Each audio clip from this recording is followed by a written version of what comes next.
Social studies మెథడాలజీకి సంబంధించినటువంటి బిట్స్ని ఇప్పుడు ఒకసారి మనం పరిశీలించేద్దాం. సాంఘిక అధ్యయనంకు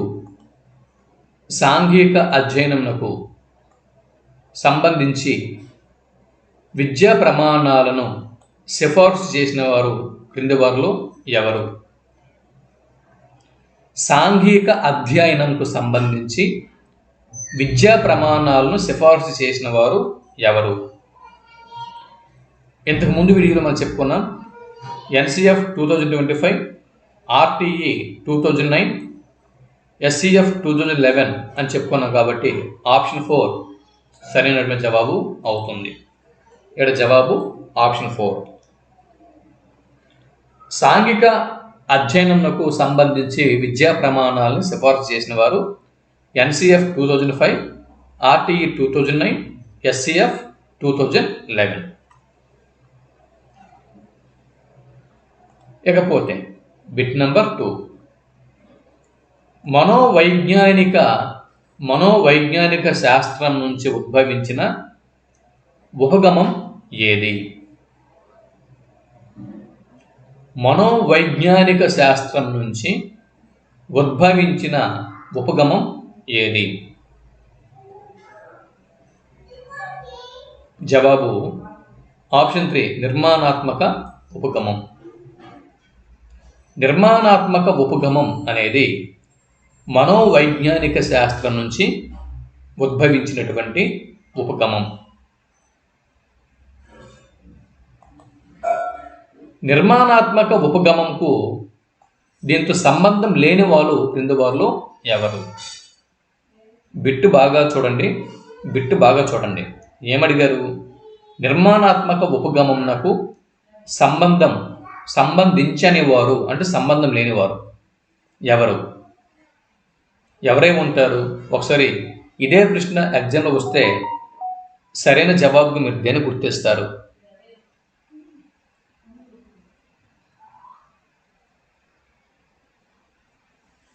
జవాబు ఆప్షన్ 2 ఆండర్సన్ మరియు క్లాత్ హోల్ అని జవాబు గుర్తించాల్సి ఉంటుంది. మిగిలిన వాళ్ళందరూ కూడా పియాజే, గార్డినర్ వీరు నిర్మాణాత్మక ఉపగమం వాదులు.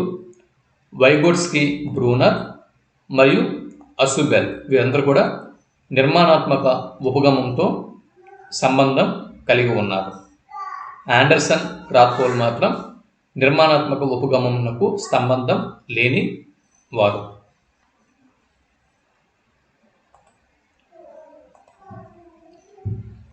నిర్మాణాత్మక ఉపగమం ప్రకారము క్రింద ఉన్న వాటిలో సరైన ఆప్షన్ని గుర్తించండి.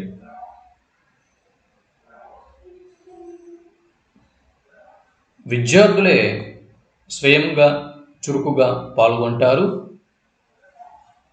నిర్మాణాత్మక ఉపగమంలో విద్యార్థులే స్వయంగా చురుకుగా పాల్గొంటారు.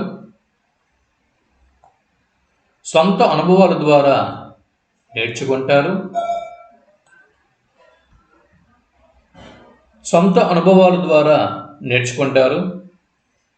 విద్యార్థులు స్వయంగా చురుకుగా పాల్గొంటారు. నిర్మాణాత్మక ఉపగమంలో విద్యార్థి కేంద్రీకృతంగా ఉంటూ విద్యా విధానం అనేది నిర్వహణ జరుగుతుంది. కాబట్టి పైవన్నీ సరైనవే. ఆప్షన్ 4 సరైనటువంటి జవాబు.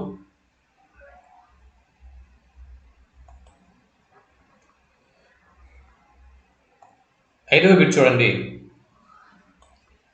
మన కళ్ళ ముందు కనిపిస్తూ మనకు దిశ నిర్దేశం చేస్తూ మనం చేసే ప్రతి పనిని ప్రభావితం చేసేవి క్రింది వాటిలో ఏవి? మన కళ్ళ ముందు కనిపిస్తూ మనకు దిశానిర్దేశం చేస్తూ మనం చేసే ప్రతి పనిని ప్రభావితం చేసేవి క్రింది వాటిలో ఏవి? ఇదే బిట్ మనకు వస్తే సరైన జవాబుగా దేన్ని గుర్తిస్తాం? జవాబు ఆప్షన్ 2 ఉద్దేశాలు. సరైనటువంటి జవాబు. 6వ బిట్ని ఇప్పుడు మనం చూస్తున్నాం. వ్యక్తి యొక్క ప్రవర్తన రీతుల్లో వచ్చే మార్పులనే మనం ఏమంటాం? వ్యక్తి యొక్క ప్రవర్తన రీతుల్లో వచ్చే మార్పులనే మనం ఏమని పేర్కొంటాం? విలువలు అని పేర్కొంటామా, లక్ష్యాలు అని పేర్కొంటామా, గమ్యాలు అని చెప్పి పేర్కొంటామా, ఉద్దేశాలు అని చెప్పి పేర్కొంటామా? సరైన ఆప్షన్ని గుర్తించండి. జవాబు ఆప్షన్ 1 విలువలు. వ్యక్తి యొక్క ప్రవర్తన రీతుల్లో వచ్చే మార్పులని విలువలు అని చెప్పి పేర్కొంటారు. తర్వాత 7వ బిట్ చూడండి. 7వ బిట్టు, బిట్ నెంబర్ 7. గణేష్ అనే విద్యార్థి 1981 నుంచి 2021 వరకు జనాభా మార్పు వివరాలను పట్టికలో గమనించి విశ్లేషించినట్లయితే అతనిలో సాధించిన విద్యా ప్రమాణం క్రింది వాటిలో ఏమై ఉంటుంది? గుర్తించండి.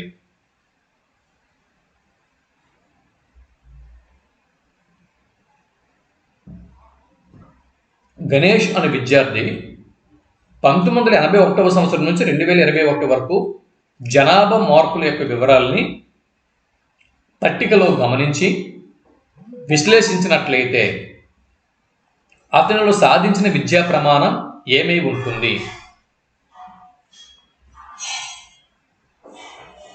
జవాబు ఆప్షన్ 3 సమాచార నైపుణ్యం సరైనటువంటి జవాబు. సమాచార నైపుణ్యం ఆప్షన్ 3 సరైనటువంటి ఆన్సర్. సమాచార నైపుణ్యం ఇక్కడ సరైన బిట్. ఇక్కడ మనం 8వ బిట్ చూస్తున్నాం. Bit number 8. 7వ తరగతిలో పిల్లలు మౌర్య సామ్రాజ్యం అనే పాఠ్యాంశంలో ఉన్నటువంటి ప్రశ్నలను సమాధానాలను గ్రూపులుగా చేసి చర్చించినట్లయితే ఏ విద్యా ప్రమాణంని ఆ పిల్లల్లో మనం సాధించాము? దీనికి సరైన జవాబుని గుర్తించండి.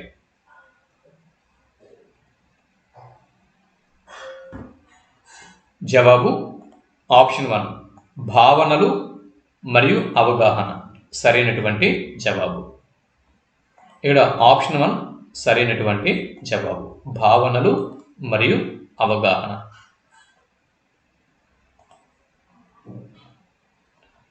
9వ బిట్ని ఇప్పుడు మనం చూసుకున్నాం. 8వ తరగతిలో రాజేష్, రమేష్ అను విద్యార్థులు ద్రవ్యము, బ్యాంకింగ్ అను పాఠంలో ప్రాజెక్టులు తయారు చేసి తరగతి గదిలో ప్రదర్శించినట్లయితే వారిలో సాధించిన విద్యా ప్రమాణం క్రింది వాటిలో ఏది? 8వ తరగతిలో రాజేష్, రమేష్ అనే విద్యార్థులు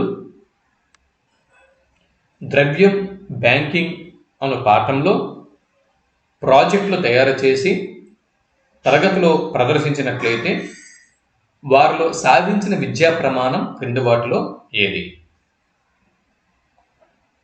జవాబు ఆప్షన్ 1 భావనలు మరియు అవగాహన. ఆప్షన్ 1 సరైనటువంటి ఆప్షన్.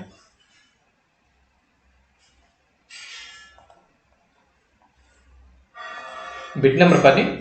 విద్యార్థులు సూక్ష్మ, స్థూల అర్థశాస్త్రాలలోని వ్యత్యాసాలను గుర్తించినట్లయితే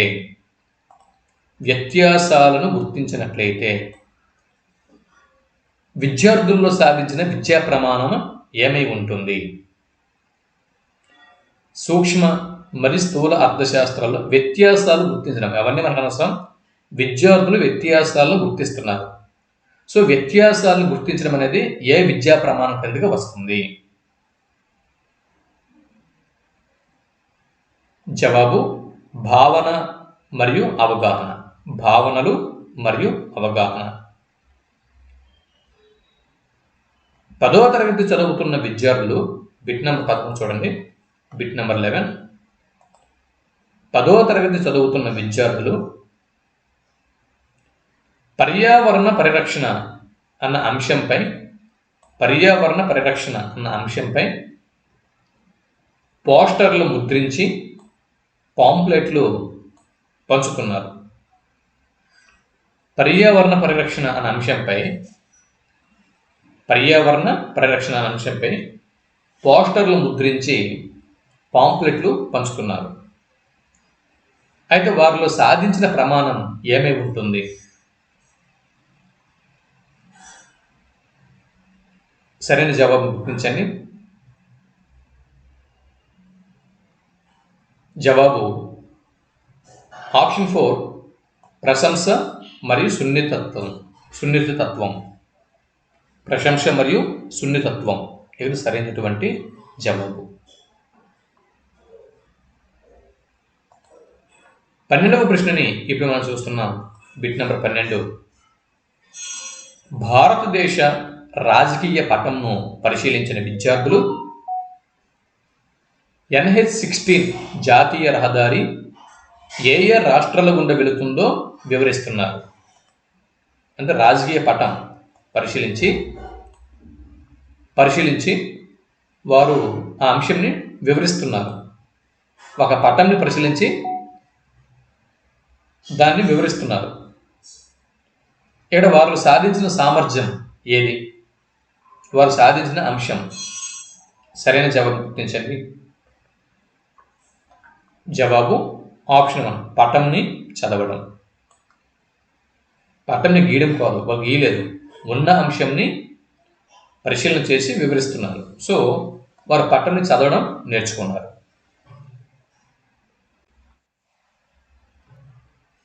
తర్వాత పటంలో ఉన్నటువంటి అంశాలని తప్పులని విమర్శనాత్మకంగా చేస్తే అది విశ్లేషణ అంటారు. విశ్లేషణ కాదు, పటంని చదవడం. ఇక్కడ బిట్ నెంబర్ 13. కేంద్ర రాష్ట్ర ప్రభుత్వాలు అమలు చేస్తున్న ప్రస్తుత పథకాల ద్వారా ప్రజలు ఎంతవరకు లబ్ధి పొందుతున్నారో గమనించి వాటి పనితీరు మెరుగుకు విద్యార్థులు సూచనలు చేస్తున్నారు. విద్యార్థులు సూచనలు చేస్తున్నారు. ఇలా విద్యార్థులు సూచనలు చేసినట్లయితే విద్యార్థులు సాధించిన ప్రమాణం ఏమై ఉంటుంది? జవాబు ఆప్షన్ 3 సమకాలీన అంశాలపై స్పందన. ఇక్కడ సరైనటువంటి జవాబు. ఇక 14వ బిట్ని చూస్తున్నాం. Bit number 14. 14వ బిట్ని ఇక్కడ మనం పరిశీలన చేస్తున్నాం. 14వ బిట్ని కనుక మనం పరిశీలన చేసినట్లయితే ఒక మనిషి ఎలా ఆలోచిస్తాడు, ఎలా అర్థం చేసుకుంటాడు, ఎలా నేర్చుకుంటాడు అనే అంశాలకు సంబంధించిన జ్ఞానం. దీన్ని ఏ విధమైన జ్ఞానం అంటారు? ఒక మనిషి ఎలా ఆలోచిస్తాడో, ఎలా అర్థం చేసుకుంటాడో, ఎలా నేర్చుకుంటాడో అన్న విషయాలకు సంబంధించిన జ్ఞానంని ఏ విధమైన జ్ఞానం అని చెప్పి అంటారు?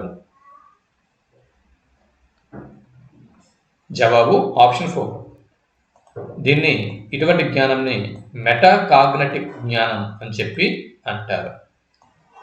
మెటాకాగ్నిటివ్ జ్ఞానం అని చెప్పి అంటారు.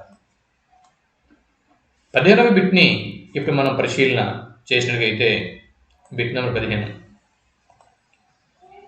ఏ పని అయినా ఎలా చేయాలి,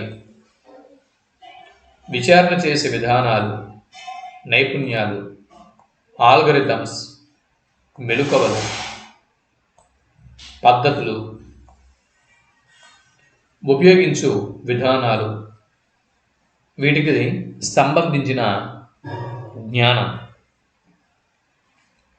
ఎలా చేయాలి, విచారణ చేసే విధానాలు, నైపుణ్యాలు, ఆల్గరిథమ్స్, మెలకువలు, పద్ధతులు ఇవి విద్యార్థులు ఉపయోగిస్తూ ఉన్నట్లయితే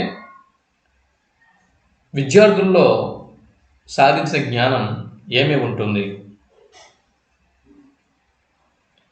జవాబు దీన్ని విధానాత్మక జ్ఞానం అని చెప్పి అంటారు. విధానాత్మక జ్ఞానం. 16వ బిట్ని కనుక మనం పరిశీలన చేసినట్లయితే మన విశ్వం అనే పాఠం నేర్చుకున్న 6వ తరగతి పిల్లలు మన విశ్వం అనే పాఠంని నేర్చుకున్న 6వ తరగతి పిల్లలు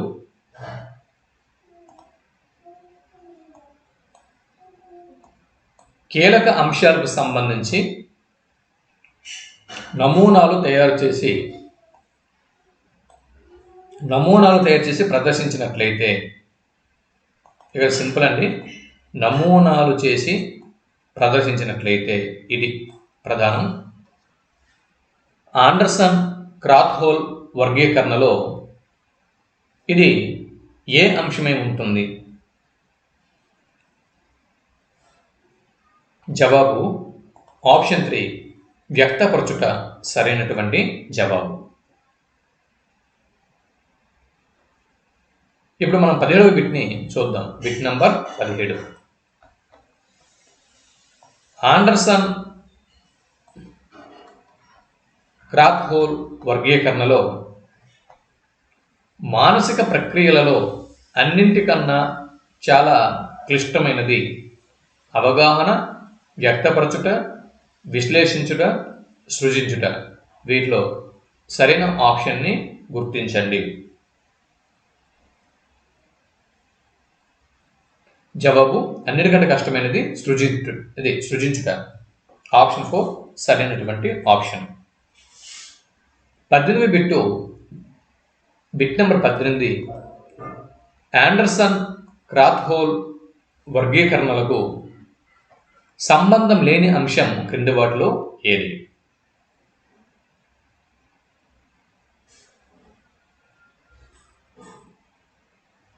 జవాబు ఆప్షన్ 4.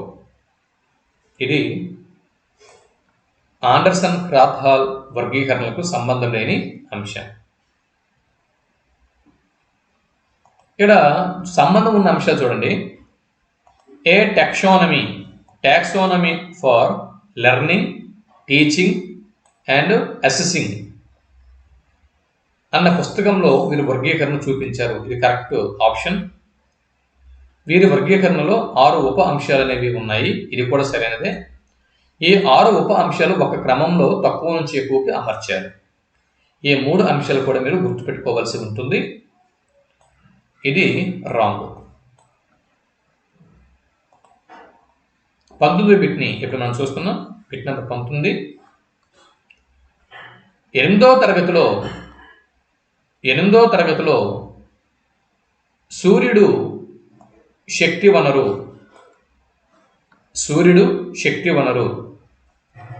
అన్న పాఠం పూర్తయిన అనంతరం కీలక భావనల పట్ల విద్యార్థులు విద్యార్థుల ముఖాముఖి నిర్వహించడం ఇంటర్వ్యూ. సో ఆండర్సన్ క్రాత్హోల్ ప్రకారం ఇది ఏ ప్రమాణం కిందకు వస్తుంది? అవగాహన, వ్యక్తపరచుట, విశ్లేషించుట, మూల్యాంకనమా? జవాబు ఆప్షన్ 2 వ్యక్తపరచుట అన్న ప్రమాణం క్రిందకి వస్తుంది. 20వ బిట్టు. 7వ తరగతిలో విద్యార్థుల ట్రాఫిక్ సమస్యలకు పరిష్కార మార్గాలు చెబుతూ కొత్త పరిష్కారాలు వ్యక్తీకరిస్తున్నారు. 7వ తరగతిలో ఉన్నటువంటి విద్యార్థులు ట్రాఫిక్ సమస్యలకు పరిష్కార మార్గాలు చెబుతూ కొత్త పరిష్కారాలు వ్యక్తపరిచినట్లయితే ఆండర్సన్ క్రాత్హోల్ ప్రకారం ఇది ఏ ప్రమాణం కిందకి వస్తుంది? జవాబు ఆప్షన్ 4 సృజించడం సరైనటువంటి ఆప్షన్. 21వ బిట్ని ఇప్పుడు మనం చూస్తున్నాం. Bit number 21. విద్యార్థులు విషయాలను విమర్శనాత్మకంగా నిర్ధారణ చేసుకుంటారు. విద్యార్థులు విషయాలను విమర్శనాత్మకంగా నిర్ధారణ చేసుకుంటారు. ఆండర్సన్ క్రాత్హోల్ వర్గీకరణలో ఇది ఏ ఉప అంశం? విమర్శనాత్మకంగా నిర్ధారణ అనేది ఆండర్సన్ క్రాత్హోల్ వర్గీకరణ ప్రకారం ఇది ఏ ఉప అంశం? జవాబు ఆప్షన్ 4 మూల్యాంకనం సరైనటువంటి జవాబు. 22వ బిట్టు సాంఘిక శాస్త్ర అధ్యయనం వలన విద్యార్థులు తరగతిలో నేర్చుకున్న అంశాలను నిత్య జీవిత సమస్యల పరిష్కారానికి, అంటే తరగతిలో నేర్చుకున్న అంశాలను నిత్య జీవిత సమస్యల పరిష్కారానికి ఉపయోగించుకోవటం ఏ ప్రమాణం? ఇది ఏ విలువ? విద్యార్థుల్లో పెంపొందిన విలువ ఇక్కడ గుర్తించండి.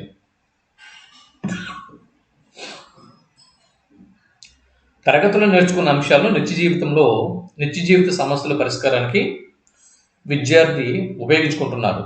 వారిలో పెంపొందిన విలువ క్రింది వాటిలో ఏది? జవాబు వివరణాత్మక విలువ. ఆప్షన్ 1 సరైనటువంటి జవాబు. ఇది 23వ బిట్టు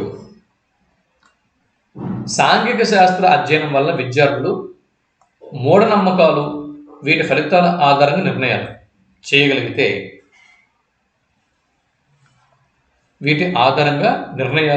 చేయగలగడం. ఇక్కడ విద్యార్థుల్లో ఏర్పడిన విలువ ఏ విలువ అయి ఉంటుంది? జవాబు శాస్త్రీయ వైఖరుల అభివృద్ధి అన్న విషయం మనం ఇక్కడ గమనించాల్సి ఉంటుంది. 24వ బిట్టు గాంధీజీ, శివాజీ, భగత్ సింగ్ వంటి దేశభక్తులు, నాయకుల జీవిత చరిత్రలు తెలుసుకున్న విద్యార్థులు వారి అడుగుజాడల్లో పయనించడం ద్వారా విద్యార్థుల్లో ఏర్పడిన విలువలు ఏ రకమైనవి? సరైన ఆప్షన్ గుర్తించండి. గాంధీజీ, శివాజీ, భగత్ సింగ్ వంటి దేశభక్తులు, నాయకుల జీవిత చరిత్రలు తెలుసుకున్న విద్యార్థులు వారి అడుగుజాడల్లో పయనించడం ద్వారా వారిలో ఏర్పడిన విలువలు ఏమేమి ఉంటాయి? జవాబు ఆప్షన్ 4 ఉత్తేజాన్ని పెంపొందించే విలువలు సరైనటువంటి జవాబు. 25వ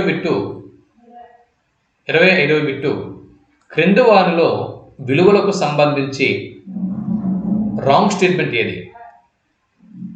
విలువలకు సంబంధించి రాంగ్ స్టేట్మెంట్ని గుర్తించండి.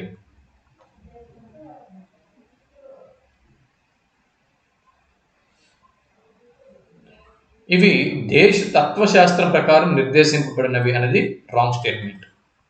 మిగిలినవన్నీ కూడా విలువలకు సంబంధించినవే. సాంఘిక శాస్త్రం బోధన తర్వాత వచ్చే ఫలితాలు ఇవి వాస్తవాలను ప్రతిబింబింప చేస్తాయి. ఇవి ఆశించిన ఫలితాలని సూచిస్తాయి. 26వ బిట్ని ఇప్పుడు మనం చూస్తున్నాం. సాంఘిక శాస్త్ర బోధన వలన విద్యార్థుల్లో బుద్ధి కుశలత, సహనం, నిస్వార్థం, సమాజానికి, దేశానికి సేవ చేయాలనే దృక్పథం ఏర్పడటం ఇవి ఏ రకమైనటువంటి విలువలు? బుద్ధి కుశలత, సహనం, నిస్వార్థం, సమాజానికి, దేశానికి సేవ చేయాలి.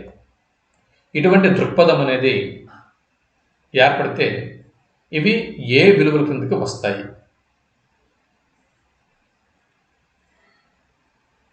జవాబు ఆప్షన్ 1 బౌద్ధిక విలువలు. ఇవి బౌద్ధిక విలువలు. ఆప్షన్ 1 సరైనటువంటి జవాబు.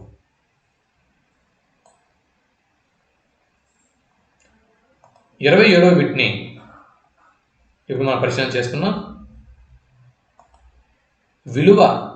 విలువలు యొక్క లక్షణం కానిది. విలువల యొక్క లక్షణం కానిది. క్రింది వాటిలో విలువల యొక్క లక్షణం కానిది. జవాబు ఆపాదించబడవు. ఇది విలువల యొక్క లక్షణం కాదు. విలువలు అనేవి అమూర్తమైనవి, విలువలు అనేవి సాపేక్షమైనవి, విలువలు అంతర్లీనమైనవి. 28వ బిట్ని పరిశీలన చేస్తే 28వ బిట్టు సాంఘిక శాస్త్ర అధ్యయనం వలన శ్రీను అనే విద్యార్థి ఇస్రోలో శాస్త్రవేత్త అయ్యి దేశానికి సేవ చేయడం ద్వారా అతనిలో పెంపొందిన విలువ ఏది? సాంఘిక శాస్త్రాన్ని బాగా స్టడీ చేశాడు. దీని ద్వారా అతడు ఇస్రోలో శాస్త్రవేత్త అయ్యాడు, దేశానికి సేవ చేస్తున్నాడు. సో ఇప్పుడు శ్రీను అన్న విద్యార్థిలో పెంపొందిన విలువ ఏది? జవాబు ఆప్షన్ 3 వృత్తి విలువ. వృత్తి విలువ. 29వ బిట్టు అర్థశాస్త్ర అధ్యయనం ద్వారా విద్యార్థి వివిధ రకాల మార్కెట్ల గురించి, ధరల నిర్ణయం గురించి, అభివృద్ధి సూచికల గురించి తెలుసుకుంటున్నాడు. అతనిలో పెంపొందిన విలువ క్రింది వాటిలో ఏది? జవాబు ఆప్షన్ 2 ఉపయోగిత విలువ సరైనటువంటి జవాబు. ఇక 30వ బిట్టు సాంఘిక శాస్త్ర అధ్యయనం వలన 7వ తరగతి పిల్లలు జలపాతాలు, కొండలు, లోయలు, శిల్పకళలు, పెయింటింగ్లు చూసి ఆనందంని, రసానుభూతిని వాళ్ళు పెంపొందించుకుంటున్నారు. సో ఆనందము, రసానుభూతి, దీనివల్ల పిల్లల్లో ఏర్పడిన విలువలు ఏమేమి ఉంటాయి? జవాబు ఆప్షన్ 1 సౌందర్యాత్మక విలువలు. 31వ బిట్ని ఇప్పుడు మనం చూస్తున్నాం. బిట్ నెంబర్ 31 సాంఘిక శాస్త్ర అధ్యయనం వలన పాత తరం నుంచి నేటి వరకు పండగలు, ఉత్సవాలు, ఆహారపు పద్ధతులు, వేషభాషలు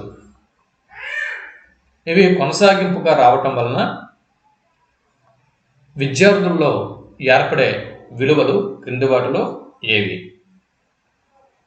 జవాబు సాంస్కృతిక విలువలు. 32వ బిట్టు